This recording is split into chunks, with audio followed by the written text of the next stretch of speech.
창사 이래 최고 적자를 기록했는데도 주가가 오른 기업이 있다면 믿으시겠습니까? 안녕하세요. 직장인 투자자 A입니다. 일반적으로 주가는 실적에 비례한다고 하죠. 요즘 뉴스를 보면 정유사들의 실적이 역대급으로 박살나고 있는 것을 알 수 있습니다. 주유소로 익숙한 S오일은 창사 이후 첫 희망퇴직을 실시한다고도 하네요. 오늘 살펴볼 SK이노베이션이란 기업도 실적이 매우 안 좋은 상황인 것은 마찬가지인데요. 1분기에만 무려 2조 가까운 적자를 기록했습니다. 이게 얼마나 큰 거냐면요. 증권사가 전망했던 손실액보다 2배 이상 큰 금액이고 작년 한 해 흑자 규모보다 더 큰 손실을 기록했다는 사실입니다.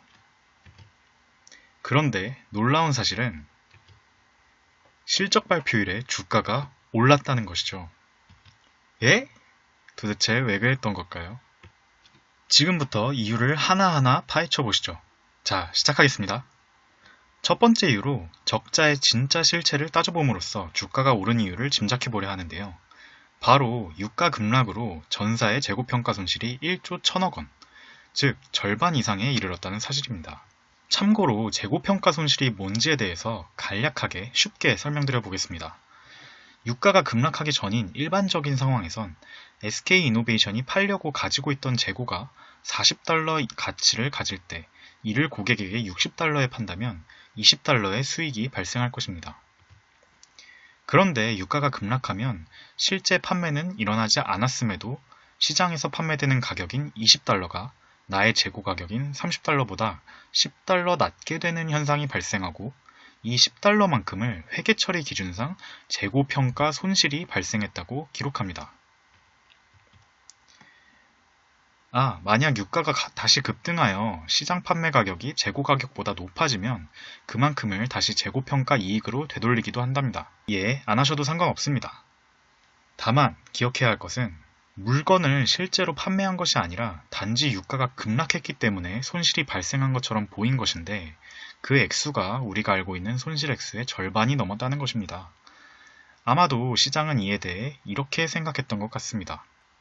바이러스로 인한 수요 감소 문제와 유가 전쟁으로 인한 공급 증가 문제 때문에 유가가 하락했는데 이는 일시적이며 치료제 개발 등으로 바이러스 문제가 해결되어 수요가 증가하고 감산 등으로 유가 전쟁이 끝나 공급이 감소하면 유가가 상승되면서 해결될 것이고 이에 따라 재고평가 손실도 회복될 것이라고 기대하는 것을 의미하죠. 실제로 여태까지 재고효과의 등락과 영업이익은 비례하는 모습을 보였습니다.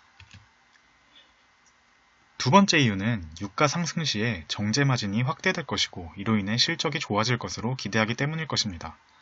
마진율이 똑같이 30%라고 가정했을 때 원유 구매 가격이 오르면 마진을 더 크게 남길 수 있기 때문입니다. 일반적으로 정유주들의 실적이 유가에 비례하는 이유이기도 하죠. 세 번째 이유는 아마도 SK이노베이션이 국내 정유주 중에서 가장 많이 빠졌기 때문일 것입니다. 개인 투자자들이 가장 많이 빠진 주식에 상승 기대를 걸고 매수했을 수 있겠죠. 실제로 이번 동학개미들의 매수 종목 탑10에 뽑히기도 했습니다. 수익률은 최고였네요. 가히 동학개미들의 최고 성적표라고 할 수 있겠습니다.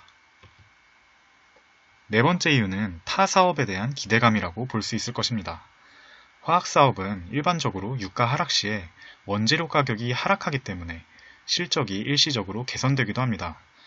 이노베이션은 정유주로 분류되지만 다운스트림인 화학사업을 진행하고 있죠. 또 배터리 사업은 중국과 헝가리 생산 공장을 올해 상반기부터 가동했음에도 운영 효율화 등을 통해 전분기보다 영업 손실폭이 조금 개선되었다고 합니다. 여기까지 들으시면 아마도 이렇게 물으시겠죠. 그럼 지금이라도 살까요? 결정을 하시기 전에 다음의 사항들도 고려해 보시기 바랍니다. 우선 영업이익의 급격한 하락으로 신용등급이 강등될 가능성이 높아졌습니다. 이는 주가에 악영향을 미칠 수 있습니다. 두 번째로 배터리 사업의 미래가 아직 불투명합니다. 오늘 배터리 경쟁사인 삼성과 완성차 업체인 현대차의 총수들이 만나 배터리 사업에 대해 논의했다고 하죠. 4월에는 LG화학과의 소송에서 조기 패소 판결을 받기도 했습니다. 현재 재검토 중인 상황이기는 하지만요. 마지막으로 주식시장 전체의 등락도 고려해야 합니다. 개별 주식은 전체 시장의 등락에 따라 가격이 변동할 수 있습니다. 지금 곧버스 많이들 타셨다고 하는데 전체 시장이 하락 추세에 접어들면 SK이노베이션의 주가도 당연히 같이 빠질 수 있겠죠. 지금까지 A+의 성적표를 안겨주었던 SK이노베이션의 주가는 앞으로 어떻게 될까요? 댓글로 여러분의 생각을 나눠주세요. 오늘 내용이 재밌으셨다면 좋아요와 구독 많이 눌러주세요. 앞으로도 재미있는 이야기로 찾아뵙겠습니다. 감사합니다.